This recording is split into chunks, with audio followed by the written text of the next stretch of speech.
سعد ابن ربیع رضی اللہ تعالیٰ عنہ انصاری صحابی ہے. آپ نے ایک صحابی کو فرمایا جاؤ سعد ابن ربیع کا پتہ کرو، سعد ابن ربیع کس حالت پہ ہے. مقتولین میں، شہداء میں تلاش کیا نہیں ملے، زخمیوں میں تلاش کیا نہیں ملے، دور کہیں پڑے ہوئے تھے اور دور سے آواز دی اور صحابی نے کہنے لگے او سعد ابن ربیع رضی اللہ تعالیٰ عنہ، محبوب تمہیں سلام کہہ رہے ہیں، محبوب تمہیں سلام کہہ رہے ہیں، پیارے مدنی کریم صلی اللہ علیہ وسلم تمہیں سلام کہہ رہے ہیں، اور وہ پوچھ رہے ہیں آپ کس حالت میں ہے، آپ سے حال پوچھ رہے ہیں. وہ زخمیوں کی حالت میں تھے، اٹھنے کی کوشش کی، کی وہ صحابی قریب گئے اور جب قریب پہنچے انہوں نے اس کا دامن پکڑا، اٹھنے کی کوشش کی لیکن اٹھ نہیں سکے اور کہنے لگے میرے محبوب کو میرے سلام کا جواب بھی کہہ دینا، میرے سلام کا جواب بھی کہہ دینا، اور ان کو یہ کہہ دینا میں آپ کی محبت میں اس دنیا سے رخصت ہو رہا ہوں، میرا اب وقت قریب ہے، میں اس دنیا سے رخصت ہو رہا ہوں، لیکن انصار کو جا کے میرا پیغام پہنچا دینا، کیونکہ وہ سردار تھے، انصار کو جا کے میرا پیغام پہنچا دینا. او انصار کی جماعت، اگر تم میں سے ایک آنکھ بھی ٹپکتی ہوئی باقی رہ گئی، محمد الرسول اللہ صلی اللہ علیہ وسلم پر کافر پہنچ گئے تو قیامت والے دن میں آپ کی گربان پکڑوں گا اور آپ سے پوچھوں گا کہ تم زندہ تھے، محمد صلی اللہ علیہ وسلم پر کافر کیسے پہنچ گئے، محمد صلی اللہ علیہ وسلم پر کافر کیسے پہنچ گئے. تو اتنا محبوب پیارے مدنی کریم صلی اللہ علیہ وسلم سے صحابہ اکرام رضی اللہ تعالی اجمعین کی محبت تھی، پیار تھا. ایک صحابی ہیں جابر رضی اللہ تعالیٰ عنہ کے والد عبداللہ بن عمر بن حرام، اس کا نام تھا عبداللہ بن عمر بن حرام رضی اللہ تعالیٰ عنہ. تو حضرت جابر رضی اللہ تعالیٰ عنہ وہ جنگ احد میں شریک نہیں ہوئے تو ان کا والد جو ہے نا وہ شریک ہوا.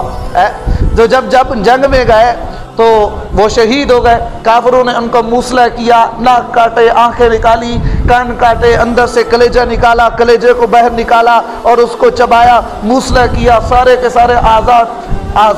سارے اعضاء کاٹ دیے. حضرت جابر رضی اللہ تعالیٰ کو پتہ چلا، حضرت جابر آئے اور تاکہ میں اپنے والد صاحب کا چہرہ دیکھوں، آپ نے منع فرما دیا. پھر آپ صلی اللہ علیہ وسلم نے اجازت دے دی، فرمایا جابر دیکھ سکتے ہو. لیکن جب انہوں نے یہ حالت دیکھی رونے لگے تو آپ نے فرمایا اے جابر روتے کیوں ہو، اے جابر روتے کیوں ہو، آپ کو تو خوش ہونا چاہیے، آپ کو تو مسکرانا چاہیے. میں دیکھ رہا ہوں آپ کا والد تو جنت کے باغوں میں سیر کر رہا ہے، میں دیکھ رہا ہوں آپ کا ابو تو جنت کے باغوں میں سیر کر رہا ہے. اور ایک جگہ فرمایا ابو اے جابر تم رو نہیں، تم پریشان نہ ہو، تم دل میں رنجیدہ نہ ہو. میں نے یہ دیکھا کہ اللہ نے سارے صحابہ کو بلایا اور سب سے ملاقات کی پردے کے پیچھے. اے جابر جب تیرے باپ کی باری آئی اللہ تعالیٰ نے سارے کے سارے پردے ہٹا دیے اور بغیر پردے کے تیرے باپ سے ملاقات کیا ہے.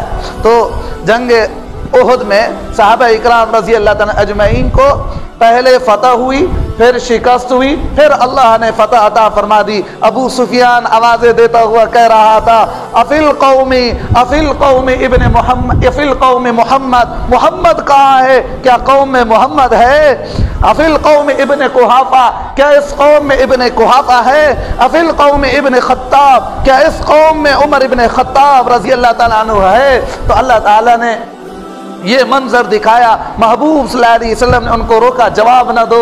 پھر اس کے بعد وہ کہنے لگا ان لنا العزا ولا عزا لکم، ہمارے لیے عزا ہے تمہارے لیے عزا نہیں. اللہ تعالیٰ نے پھر محمد الرسول اللہ کو جواب دینے کا حکم دیا. آپ صلی اللہ علیہ وسلم عمر جاؤ جواب دو اور یہ کہو لنا واللہ مولانا ولا مولا لکم، ہمارے لیے اللہ ہے تمہارے لیے اللہ نہیں، ہمارا مددگار اللہ ہے تمہارا مددگار کوئی نہیں. نہ ہی عزا مدد کر سکتا ہے، نہ ہی لات مدد کر سکتا ہے، نہ ہی حبل مدد کر سکتا ہے. تمہاری مدد کرنے کے لیے کوئی نہیں آئے گا، ہماری مدد کرنے کے لیے اللہ ہے. فنعم المولا ونعم النصیر، ہماری مدد کرتا ہے وہ ہمارا مددگار ہے. مسلمانوں کا مددگار ہر جگہ ہر حالت میں اللہ ہوتا ہے. کون ہے ہمارا مددگار؟